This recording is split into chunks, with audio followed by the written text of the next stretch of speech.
દક્ષિણ ગુજરાતની અલગ અલગ લોકો કોલેજના 500 વિદ્યાર્થી સનદ માટેની પરીક્ષાથી વંચિત. બાર કાઉન્સિલ ઓફ ઇન્ડિયા દ્વારા વિદ્યાર્થીઓને એનરોલમેન્ટ નંબર ફાળવવામાં આવ્યા હતા. કોલેજની ભૂલના કારણે હવે વિદ્યાર્થી પરીક્ષાથી વંચિત રહ્યા અને કોલેજો દ્વારા બાર કાઉન્સિલ ઓફ ઇન્ડિયાને ઇન્ફેક્શન ફી ન ભરાતા વિદ્યાર્થીઓ મુશ્કેલીમાં મુકાયા છે. શિક્ષણ ગુજરાતની અલગ અલગ લોકો કોલેજના 500 વિદ્યાર્થીની સનદ માટે પરીક્ષાથી વંચિત રહ્યા છે. બાર કાઉન્સિલ ઓફ ઇન્ડિયા દ્વારા વિદ્યાર્થીઓને એનરોલમેન્ટ નંબર ફાળવવામાં ન આવ્યા હતા અને કોલેજની ભૂલના કારણે હવે આ વિદ્યાર્થીઓ પરીક્ષાથી વંચિત રહ્યા છે.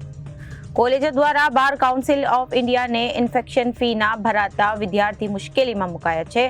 દક્ષિણ ગુજરાતની 6 કોલેજોના વિદ્યાર્થીઓ અટવાયા છે. આ કોલેજમાં સુરતની વીટી ચોકસી તેમજ સિદ્ધાર્થ લો કોલેજ, નવસારીની દિનશા દાંબુ લો કોલેજ, વલસાડની શાહ કે એમ કોલેજ, ભરૂચની મહામંડલેશ્વર શ્રી કૃષ્ણાનંદજી લો કોલેજ. આ કોલેજના 500 વિદ્યાર્થીઓ સનદ માટેની પરીક્ષા નહીં આપી શકે.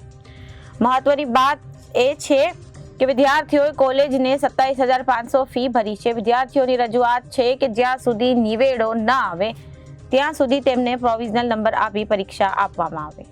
મારું નામ અમિત કશ્યપ છે.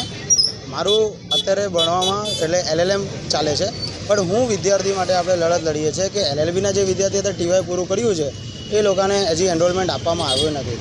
કોલેજવાળા તો એમ સપોર્ટ કરે જ છે, એ લોકોએ બધી જ કોલેજ આપણી લોને એ લોકોએ સપોર્ટ કરી છે, પણ બાર કાઉન્સિલ ક્યાં અટકાવે છે એ આપણે જાણ ખબર નહીં પડતી. પૈસા ભરવા છતાં અને અટકી રહ્યું છે.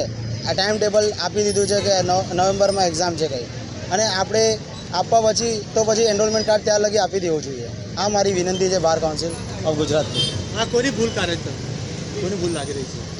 મને છતાં તો બાર કાઉન્સિલની જ ભૂલ લાગી રહી છે, કેમ કે તે કંઈક કોલેજવાળા તો કહે છે કે બધું કરી દીધું છે. હવે બાર કાઉન્સિલ ક્યાં અટકાવી રહી છે આપણે જાણ નથી કહી શકતી.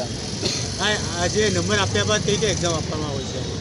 આ નંબર આપ્યા બાદ AIB કરીને એક્ઝામ આપવામાં આવે છે. એ એનરોલમેન્ટ કાર્ડ આવે એના પછી જ આપવામાં આવે. એ ફોર્મ ભરાય AIBનું એના પછી આપવામાં આવે.